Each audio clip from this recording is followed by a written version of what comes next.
And if you can't joke that someone used to be a man, if you're not even allowed to talk about it anymore, now it's forbidden.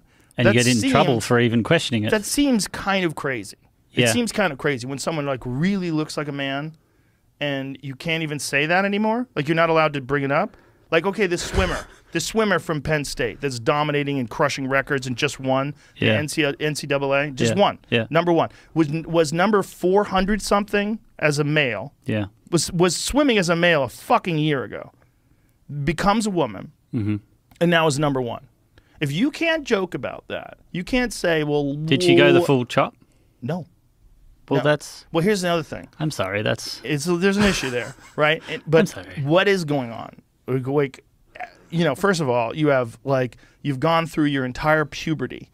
You've gone through years and years of your body producing testosterone, which strengthens your tendons, your ligaments, and your joints, and your muscles, and all the lung capacity, heart size. There's a lot of variables that are in favor of someone who goes through puberty and then transitions to a woman when it comes to athletic events. There's a lot. And again, that Derek More Plates, More Dates guy, he has a great discussion of that where he goes in depth. And Derek is brilliant. And he really understands this from a scientific perspective and breaks it down scientifically, the benefits of going through puberty. So all these women that had to compete against Lia, they all stood together on a podium. The second, third, and fourth girls all stood together like in unity. And then Lia was over there.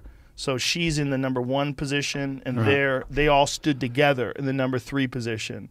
And then the audience cheered for them and stuff. It's like, so they should. It's fucked. It's fucking ridiculous. Because, look, I'm not saying you can't identify as a woman, be called a woman, be treated as a woman. I'm all for that. Yeah. But when it comes to sports, when you're talking about physical performance, there's a reason why we have male categories and female categories. And when it's demonstrated that someone who is very recently a male has a significant advantage over the opponents to the point where they're breaking records, maybe that's not fair. It's completely not fair.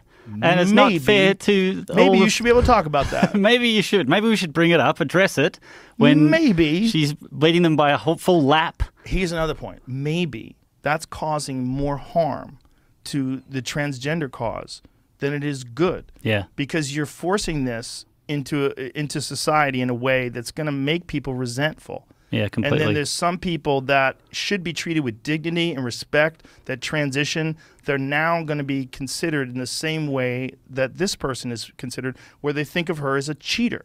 They think of her as like cheating against these other biological females. Yeah. And until there's enough trans women where you can have a trans league, which, you know, would be interesting. Yeah. Like, that would be like a category. I don't think there's enough now to warrant that, but that's part of the problem. Has there been one case of it going the other way? No, not successfully.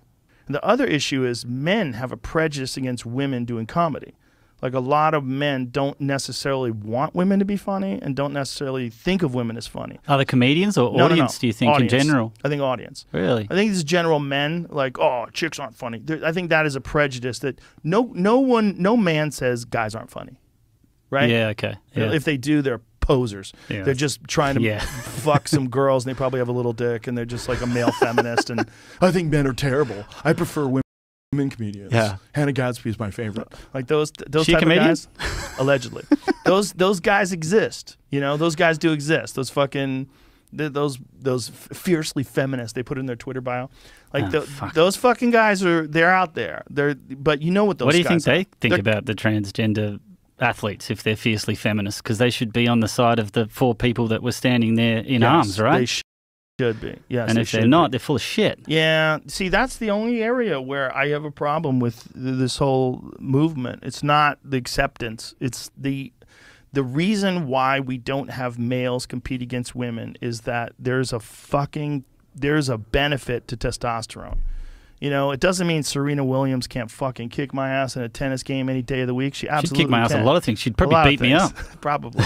But it's like but we're talking about against male players, she would lose. Yeah. You know, that's just the reality against some. You know, she'd beat quite a few, I'm sure.